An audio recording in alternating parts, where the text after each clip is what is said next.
Blood pressure, blood প্রেশারটা আসলে কি?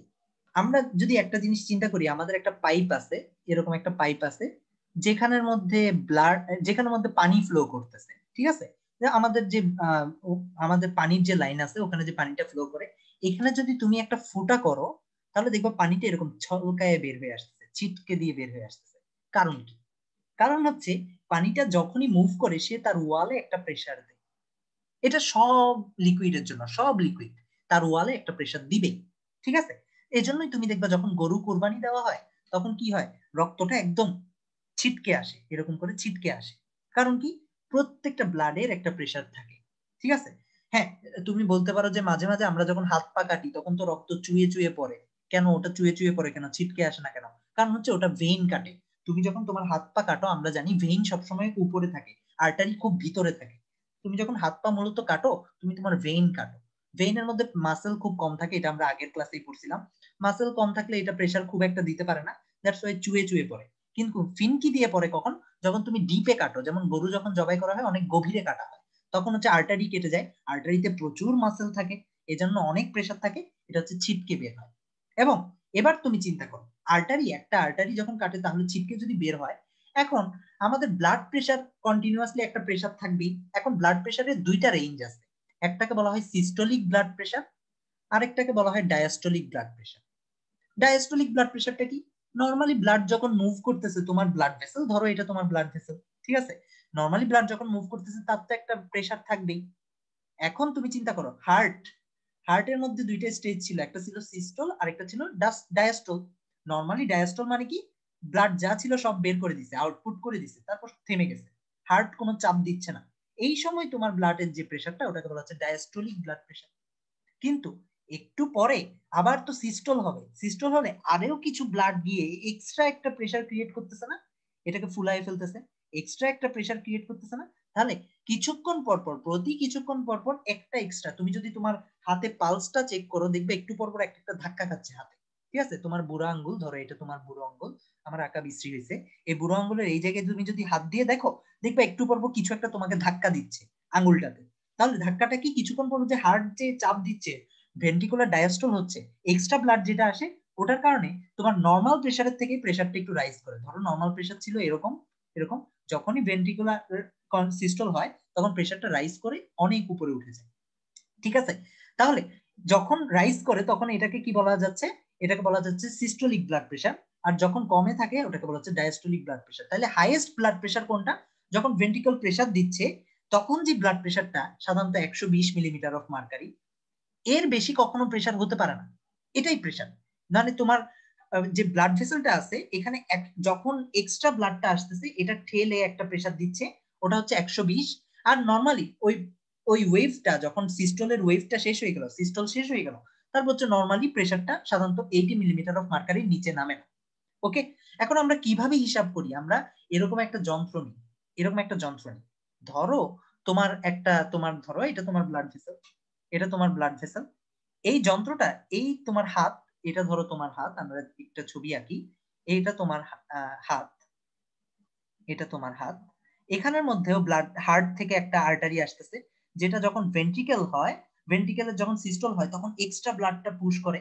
তো তোমার মূলত এই কনুইয়ের এখানে কাফটা বাঁধা হয়, এই কাফটা এভাবে বাঁধা হয়।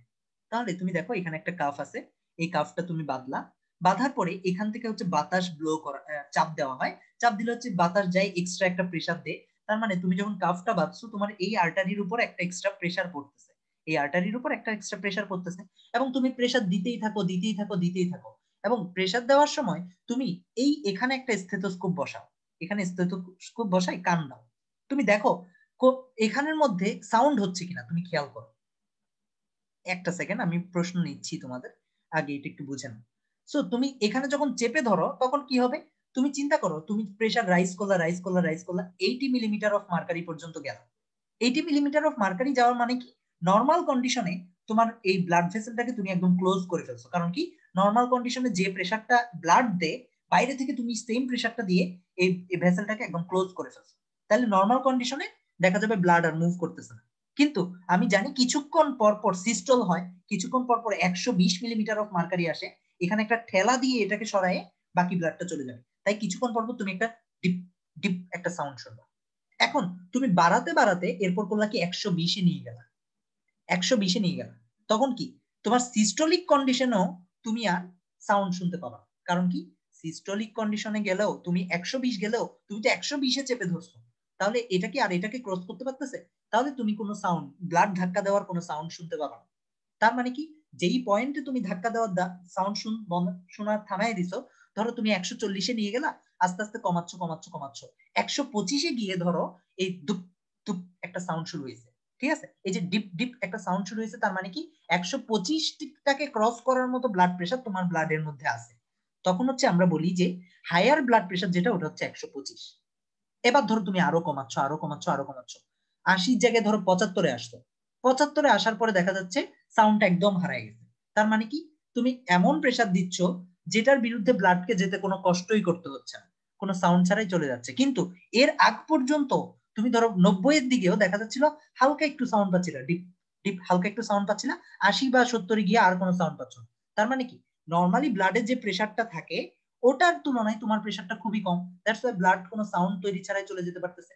এভাবে আমরা যখন তুমি দেখবা ব্লাড প্রেসার মেপে, দেখা যায় এই ব্লাড প্রেসার মেপে তোমার দেখছো, সবাই তো কোনো না কোনো নাটক সিনেমায় দেখছো ব্লাড প্রেসার কিভাবে মাপে।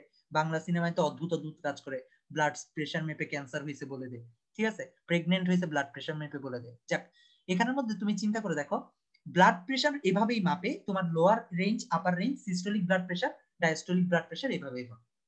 তোমরা প্র্যাকটিক্যালি এই প্রেসার মাপার মেশিনটাকে স্ফিগমো ম্যানোমিটার বলা হয়, প্র্যাকটিক্যালি নিজেরাও ট্রাই করে দেখতে পারো। এখন তুমি চিন্তা করো, ধরো তোমার নর্মালি 120 থাকার কথা, এখন ধরো তুমি খুবই মোটা, তোমার অবেসিটি আছে। অবেসিটি থাকলে মানে কি তুমি অনেক বেশি খাইছো, তোমার ব্লাডের মধ্যে নর্মালি 10টা গ্লুকোজ থাকার কথা, কিন্তু তুমি এত বেশি খাইছো তোমার ব্লাডের মধ্যে গ্লুকোজ গ্লুকোজ গ্লুকোজ আর গ্লুকোজ, ঠিক আছে? তোমার ব্লাডের মধ্যে ফ্যাট ফ্যাট আর ফ্যাট। নর্মালি তোমার ব্লাড যতটুকু ভারী হওয়ার কথা ছিল, তুমি একটা গ্লাসের মধ্যে যখন 1 চামচ চিনি ঢালো তখন যতটুকু ভারী হয়, এখন তুমি এখানে 20 চামচ ঢালছো, রক্তটা অনেক ভারী হয়ে গেছে।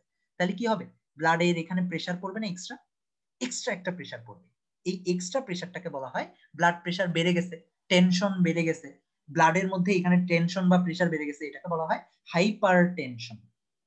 Hyper tension. আর যদি তুমি চিন্তা করো রোজা রাখছো, তোমার সেলের মধ্যে সবগুলো গ্লুকোজ ঢুকে যাচ্ছে, সবগুলো ফ্যাট ঢুকে যাচ্ছে, ব্লাডের মধ্যে আর কোনো গ্লুকোজ বা ফ্যাট বাকি নেই, টেনশন কমে গেছে, এটাকে বলা হয় হাইপোটেনশন। হাইপো মানে কম, হাইপার মানে বেশি, ঠিক আছে?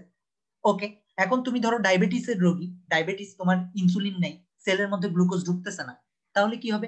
সবগুলো গ্লুকোজ রক্তে রয়ে গেছে, গ্লুকোজ গ্লুকোজ গ্লুকোজ গ্লুকোজ, তখনও হাই ব্লাড প্রেশার হবে না? হাই ব্লাড প্রেশার হলে নেক্সট স্টেজ, আমরা যখন হার্টের ডিজিজ গুলো পড়বো, এই হাইপার টেনশন থেকে ডিজিজ গুলো হয়। এবং আমরা যাবো ডিজিজ পার্টে, আমরা পরে যাব। তাহলে হাইপার টেনশন হলে তুমি চিন্তা করে দেখো, ব্লাডের প্রেশার এখন 140 বা 150 ধরো, তাহলে তুমি যখন 120-এ চাপ দিচ্ছ, কাফে যখন 120 তুলছো, তখন এটা তো পুরাটাকে ক্লোজ করতে পারে নাই, কারণ ব্লাডের প্রেশার আরো বেশি। তাহলে 150 পর্যন্ত দেখা যাবে ডিপ ডিপ সাউন্ড শোনা যাচ্ছে। যখন তুমি 150 করছো তখন একদম ক্লোজ হয়ে গেছে, ব্লাডটা আর মুভ করতে পারছে না, তখনই শুধুমাত্র সাউন্ডটা বন্ধ হবে।